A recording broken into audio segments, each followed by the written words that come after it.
What's up guys, welcome back to my YouTube channel. In today's video I'm going to be talking about how to purchase a Universal Orlando ticket this year for the rest of 2023 from midsummer all the way to December. I'm going to share all that with you in this video. And before I go into the ticket options for Universal Orlando, if you guys are thinking about purchasing an annual pass and you're going 3 to 4 times a year, if you're a Florida resident or a non-Florida resident, it doesn't matter. Go get yourself an annual pass because you're going more than 3 times a year, and that's going to help you out. You're going to put a little bit of money down, but the first and second trip is going to pay itself off. And once you have to redo your annual pass and stuff like that for the year of 2024 2025, all you got to do is just continue paying monthly payments, and Universal is just so smooth with that. So if you're going more than 3 times in a year, you should purchase the annual pass. And especially if you're getting the Premier Pass, which is a top pass, if it's a 2-park or a 3-park, each person in your party that has an annual pass for the Premier annual pass, you get a free HHN ticket for 1 night.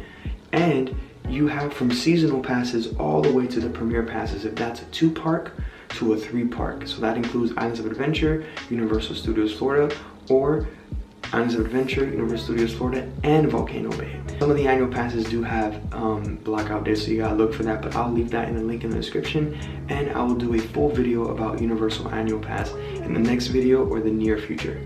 So back to the ticket options. The best ticket option for you to go to Universal is to have a park hopper option, a park-to-park option for your Universal trip. Because I'm saying this is because especially if you're visiting in the months of June, July, August, and September, even October, it is going to be raining. So it's going to be raining a lot, especially those 2 to 3 p.m. storms, or 3 p.m. to 4 p.m. Those afternoon storms are no joke. And let's say you have a 1 park per day, you're at Islands of Adventure, it's your first time at Islands of Adventure or in a long time, or it's your first time ever, and you're trying to enjoy and try to ride every single ride.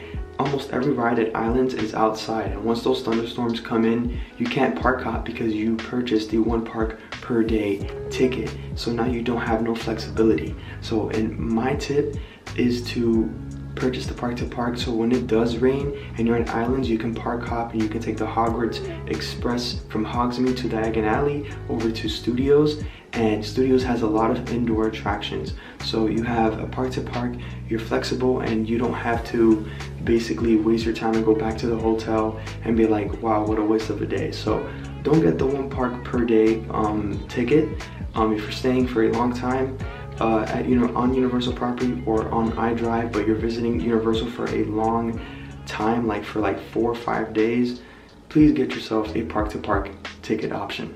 Let's say you are a family of 4 and you purchase 4 tickets for 4 adults and 2 tickets for 2 children for a 3-day ticket park-to-park option from Universal Studios to Universal Islands of Adventure. And now this is non-Florida resident. Each adult will be $100.67, and the 2 children will be $97.33. Now these prices do vary depending what day. If you're going during the week, the price will be lower, and during the weekend it will be higher. But because it's going to be mid-June entering 4th of July season, and after 4th of July, mid-July, the prices are gonna hike up to probably $130 something because it's summer, so it's gonna be higher. But if you don't go this summer and you're going around September or October, the prices will be lower. It will be like through $100, ranging through $100 on the weekdays to probably $111 on the weekends in the months of September and October.